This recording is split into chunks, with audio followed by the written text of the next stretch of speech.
نحمده ونصلي على رسوله الكريم أما بعد فأعوذ بالله من الشيطان الرجيم بسم الله الرحمن الرحيم رب اشرح لي صدري ويسر لي أمري واحلل عقدة من لساني يفقهوا قولي۔ سب سے پہلے تو میں آپ تمام لوگ جو ایک خوشی کے موقع پر اکٹھے ہوئے مبارکباد دینا چاہتی ہوں، خاص طور پر فیملی کے وہ افراد جو فیملی کے بزرگ ہیں، بڑے ہیں۔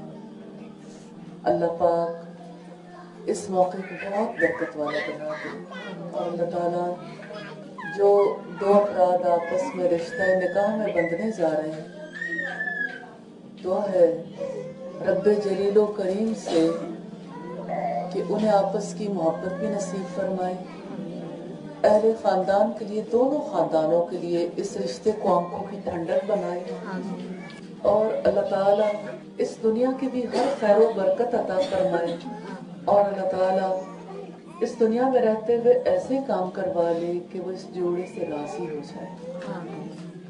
یقیناً یہ بڑی عجیب سی بات لگتی ہے کہ رشتہ نکاح کے موقع پر اس بات کی مبارکباد دی جائے کہ اللہ تعالیٰ نے ماں باپ کو توفیق دی کہ وہ اپنے بچوں کو رشتہ نکاح میں باندھ رہے ہیں۔ نیچرلی ہماری سوسائٹی میں سمجھا جاتا ہے کہ یہ والدین کی ذمہ داری ہے، انہوں نے یہ کام کرنا ہی ہے، لیکن بنیادی طور پر اگر آپ دیکھیں تو یہ اللہ کے رسول کی اور سارے انبیاء کی سنت ہے۔ اللہ کا حکم پورا کرنا، رسولوں کے طریقے پہ چلنا، اور اللہ کے رسول صلی اللہ علیہ وسلم کی سنت پر عمل کرنا، یہ بڑی سعادت کی بات ہے۔ نبی صلی اللہ علیہ وسلم نے فرمایا النکاح من سنتی، نکاح میری سنت ہے، فمن رغب عن سنتی فلیس منی، جو میری سنت سے منہ موڑے وہ مجھ سے نہیں ہے۔ تو یہ آپ کا طریقہ ہے، اور کتنا پاک طریقہ ہے۔ الحمدللہ اللہ تعالیٰ نے اپنی رحمت سے انسان بنایا، مسلمان گھرانوں میں پیدا کیا، اور پھر نبیوں کے راستے پر چلایا۔ شکر ہے اللہ تعالیٰ کی ذات کا۔ اس موقع پر مجھے خود رسول اللہ صلی اللہ علیہ وسلم کا پہلا نکاح یاد آ رہا ہے۔ آپ صلی اللہ علیہ وسلم 25 برس کے تھے، اور آپ کے پاس مکہ کی سب سے مالدار خاتون کے نکاح کا پیغام آیا۔ آپ نے اپنے چچا ابو طالب کو بتایا کہ اس طرح سے یہ پرپوزل، یہ رشتہ آیا ہے۔ نارملی ایسا نہیں ہوتا کہ خواتین خود اپنے نکاح کا پیغام بھیجیں، لیکن حضرت خدیجہ کی 2 بار پہلے بھی شادی ہو چکی تھی، اور سیدہ خدیجہ کی عمر اس وقت 40 برس کی تھی۔ ان کے پہلے شوہر سے بھی اولاد تھی، دوسرے شوہر سے بھی اولاد تھی، لیکن مکہ کا ہر رئیس شخص حضرت خدیجہ سے نکاح کرنے کا خواہش مند تھا، کیونکہ وہ بڑی یعنی اپنی سوسائٹی میں اہم مقام رکھتی تھی، اور خود تاجرہ تھی، اور حسب نسب کے اعتبار سے بڑے شریف خاندان سے تعلق رکھتی تھی۔ نکاح کا موقع آیا تو سیدہ خدیجہ نے رسول اللہ صلی اللہ علیہ وسلم کے حالات کو دیکھتے ہوئے آپ صلی اللہ علیہ وسلم کو کچھ اشیاء بھجوائیں، کچھ مال بھجوایا، تاکہ وہ سیدہ کے لیے کپڑے اور دیگر چیزوں کا انتظام کر سکیں، کیونکہ ان کے یہاں جو اصول یا جو طریقہ کار تھا وہ نہیں چاہتی تھی کہ رسول اللہ صلی اللہ علیہ وسلم کو اس معاملے میں اہل خاندان کی طرف سے کوئی بات برداشت کرنی پڑے۔ میں ایک چیز اور بھی آپ کے سامنے رکھنا چاہتی ہوں اس نکاح سے پہلے کی۔ سیدہ خدیجہ کو ان کے غلام میسرہ نے آ کے بتایا تھا، جب تجارتی سفر میں ہمراہ رہا، کہ میں جس کے ساتھ تجارت کے لیے گیا تھا وہ بہت ہی صاحب اخلاق، بہت سچا تاجر ہے، اور میں نے اس کے اندر ایسی خوبیاں دیکھی ہیں جو خوبیاں عام طور پر لوگوں میں نہیں پائی جاتی۔ یہ وہ چیز تھی جس نے حضرت خدیجہ کو سب سے زیادہ متاثر کیا۔ رسول اللہ صلی اللہ علیہ وسلم نے یہ ارشاد فرمایا کہ 4 چیزیں جن کے بنیاد پر رشتے کیے جاتے ہیں: حسب نسب، مال، جمال اور دینداری، تم دینداری کو ترجیح دینا۔ تو حضرت خدیجہ نے اسی دینداری کو ترجیح دی تھی۔ کون ہے جسے جھوٹا انسان پسند ہو؟ کون ہے جو کسی خائن سے نکاح کرنا چاہتا ہو؟ کون ہے جو کسی بد عہد سے اپنا تعلق جوڑنا چاہتا ہو؟ اچھا تو کسی کو بھی نہیں لگتا، لیکن وہ لوگ ہم سے زیادہ سچے تھے، کھرے لوگ تھے۔ اور جیسے آج کی جنریشن کو بھی دیکھیں کہ جب انسان ابتدائی جوانی میں قدم رکھتا ہے تو اسے بہت ساری چیزوں کی اس طرح سے پرواہ نہیں ہوتی، لیکن بزرگ لوگ یہ کہتے ہیں خالص چیزیں کھاؤ، خالص اچھا فطری طریقہ زندگی اختیار کرو۔ پھر جو بچے بڑے ہوتے ہیں اور انہیں اپنی صحت کے مسائل لاحق ہوتے ہیں تو ان کا بھی دھیان اس طرف ہو جاتا ہے۔ لیکن میں سمجھتی ہوں سب سے زیادہ جس چیز میں اخلاص کی ضرورت ہے وہ رشتہ ہے، تعلق ہے، وہ چاہے رب کا تعلق ہو، چاہے والدین کا ہو، چاہے شوہر بیوی کا ہو۔ جو شوہر اپنی بیوی سے جھوٹ بولے یا جو بیوی اپنے شوہر سے جھوٹ بولے، رشتے کا اعتماد ختم ہو جاتا ہے۔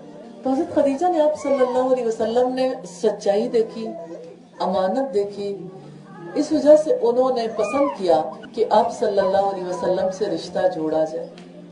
پھر جب نکاح کا موقع آیا تو عربوں کے یہاں ایک عجیب سلسلہ ہوتا ہے کہ ان کے یہاں شادی کے موقع پر ایک طرف سے لڑکی کے رشتہ داروں میں سے کوئی اٹھ کے کھڑا ہوتا ہے اور وہ لڑکی کی صفات بیان کرتا ہے، دوسری طرف سے لڑکے والوں کی طرف سے کوئی اٹھ کے کھڑا ہوتا ہے تو وہ لڑکے کی صفات بیان کرتا ہے۔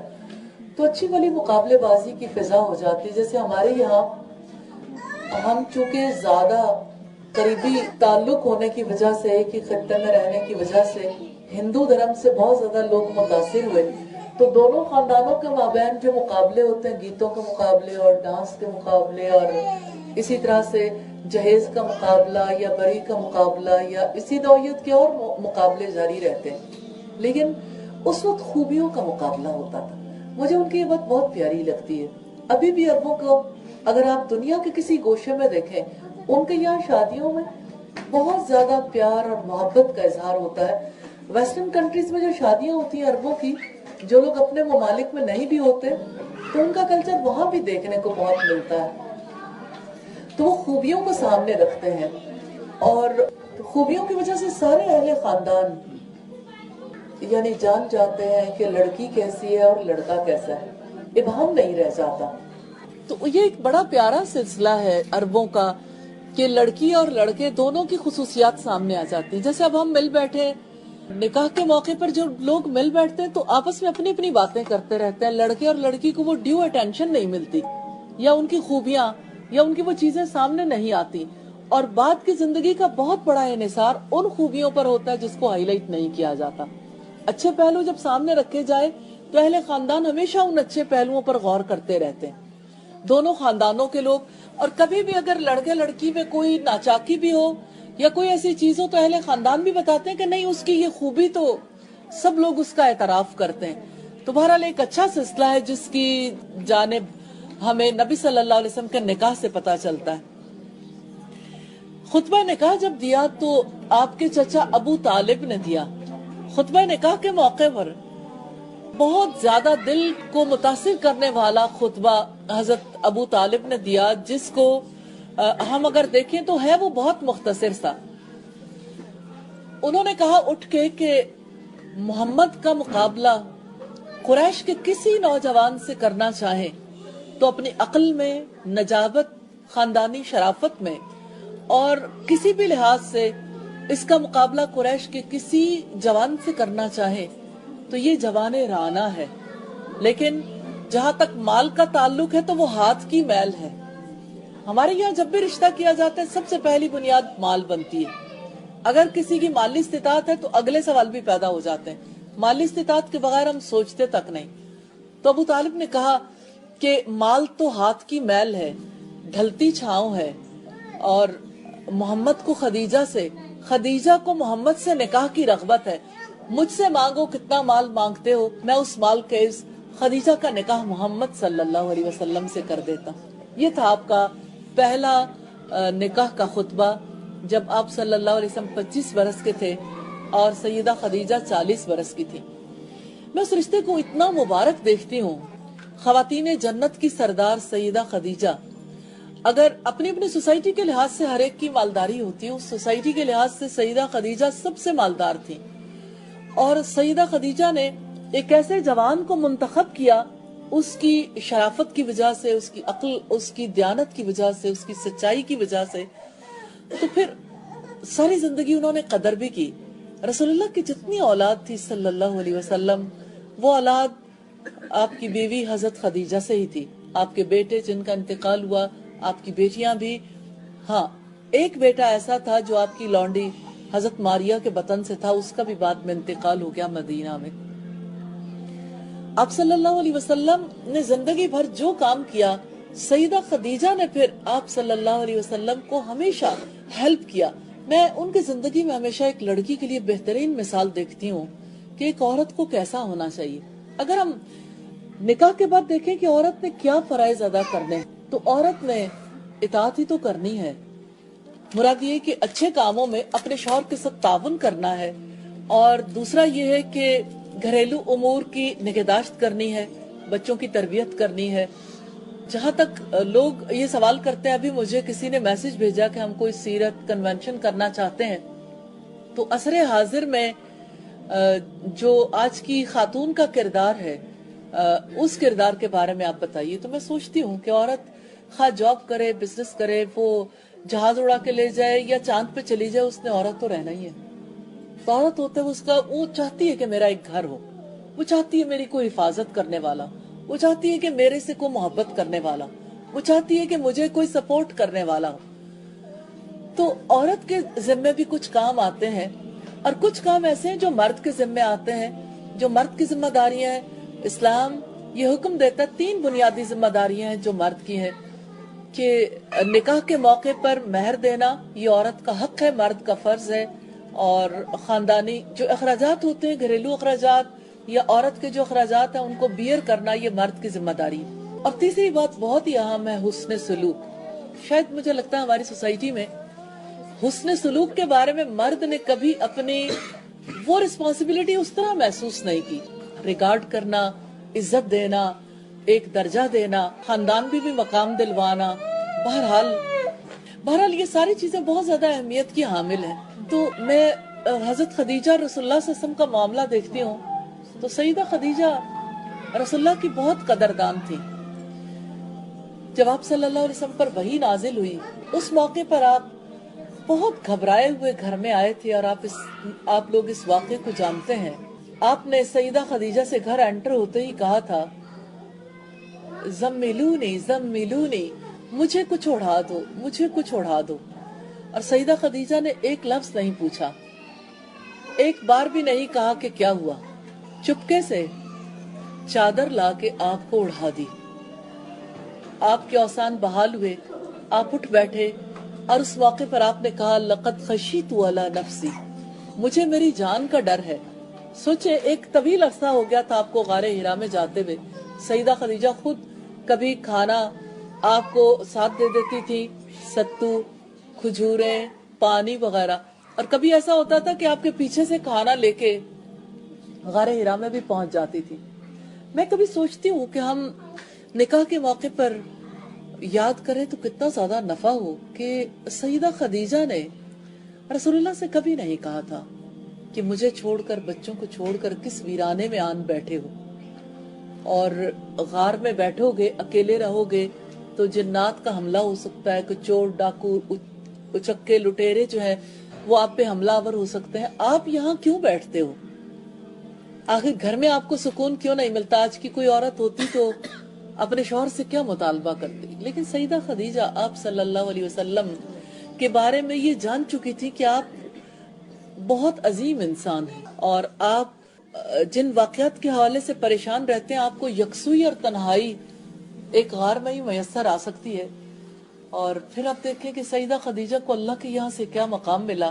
یہ ایک شوہر اور بیوی کی داستان ہے جو کہ اللہ کے رسول اور خواتین جنت کی سردار خاتون حضرت خدیجہ کا واقعہ ہے. ایک بار ایسا ہوا کہ حضرت جبریل علیہ السلام آپ کے پاس آئے. اس موقع پر حضرت خدیجہ بھی آپ کے پاس آ رہی تھی.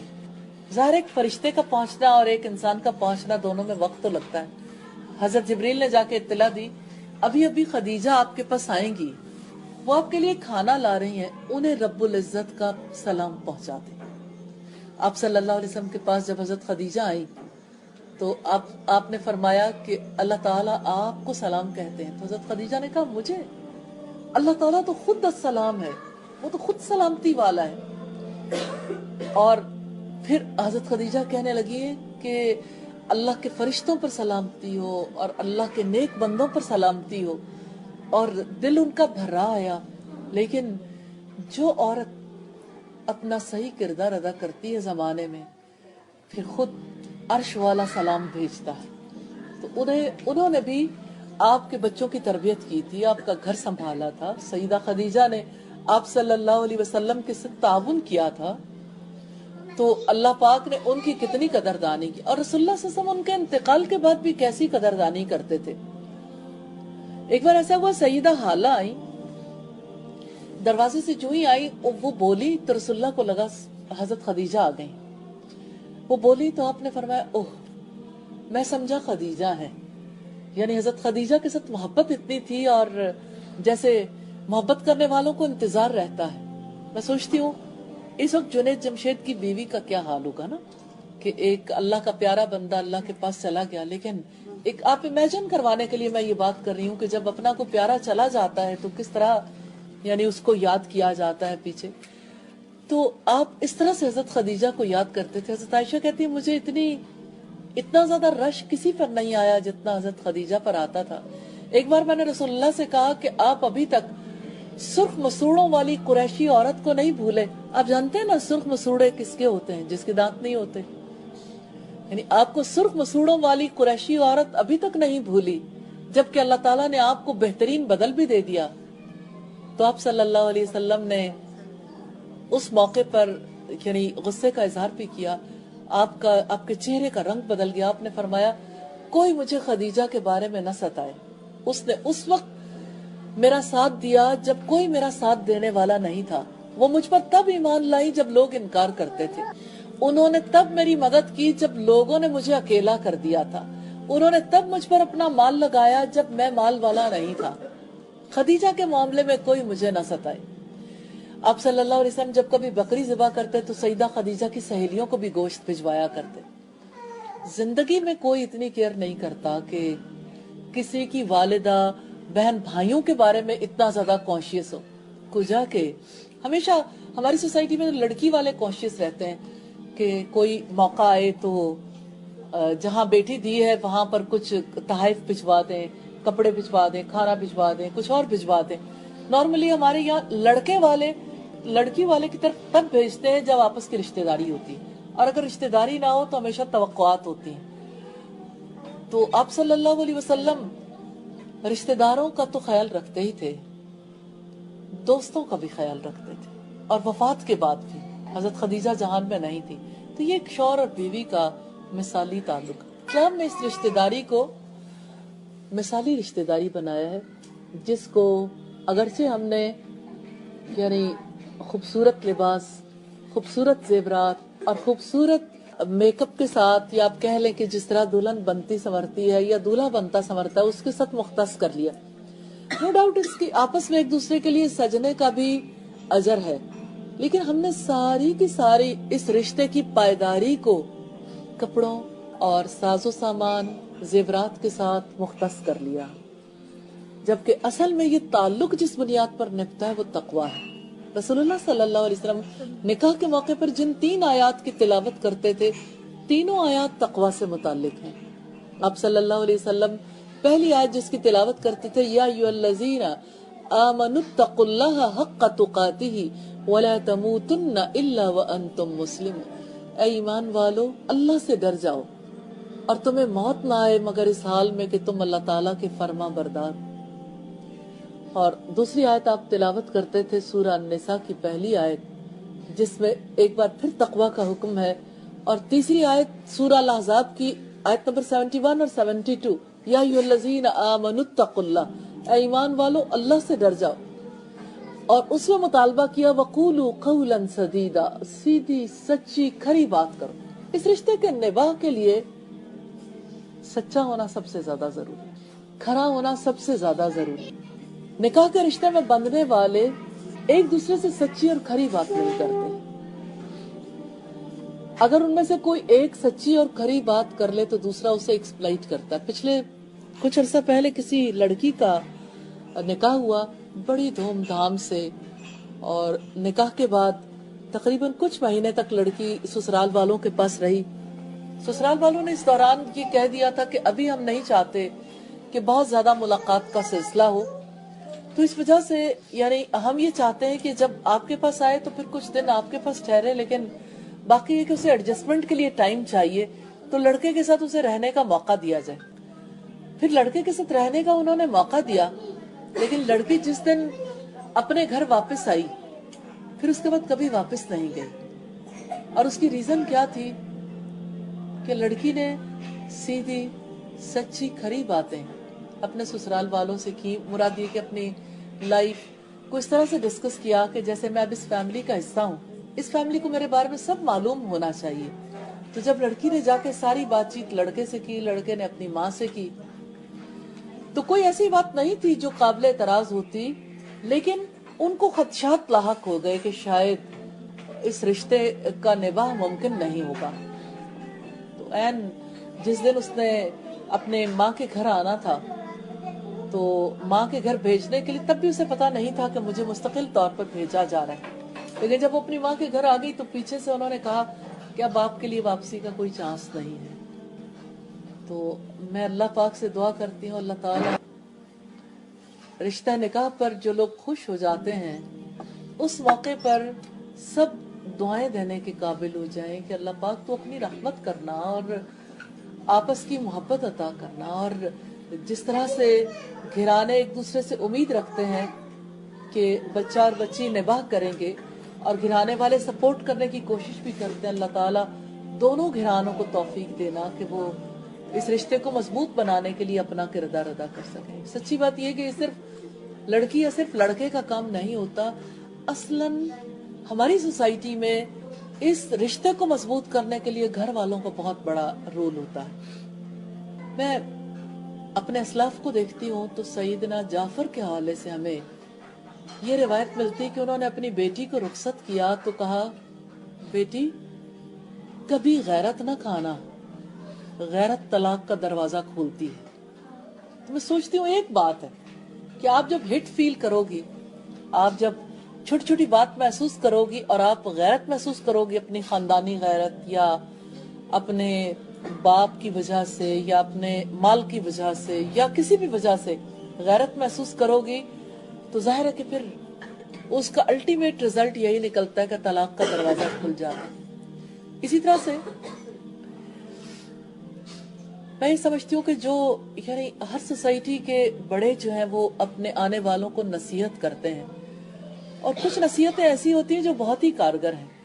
جیسے کسی صاحب نے لکھا، مرد کی تحریر ہے، اور انہوں نے رشتہ نکاح کے بارے میں لکھا کہ اس رشتے کو وہ عورت نہیں نبھا سکتی جو سسرال کے گھر کو اپنا گھر نہیں بناتی اور میکے کے گھر کو ہمیشہ اپنا گھر سمجھتی رہتی ہے۔ تو جو لڑکی میکے کے گھر سے سسرال رخصت ہو اور اس گھر کو اپنا گھر بنا لے، گھر سمجھ لے، اس کے بسنے کے امکانات پیدا ہو جاتے ہیں۔ تو لڑکی کو ہمیشہ میکا یاد آتا ہے اور میکے کے معاملات یاد آتے ہیں، کیونکہ وہاں لاڈ پیار ناز اٹھائے جاتے ہیں، اور سسرال میں جا کے صورتحال فرق ہو جاتی ہے۔ اس کی وجہ یہ ہے کہ سسرال میں ذمہ داریاں ادا کرنی پڑتی ہیں۔ میں ذاتی طور پر فیل کرتی ہوں ہماری سوسائٹی میں جیسے بچیوں کے پڑھنے لکھنے کا رواج زیادہ ہو گیا، اور اس کی وجہ سے بچیوں کی ایک عمر پڑھنے میں لگ جاتی ہے،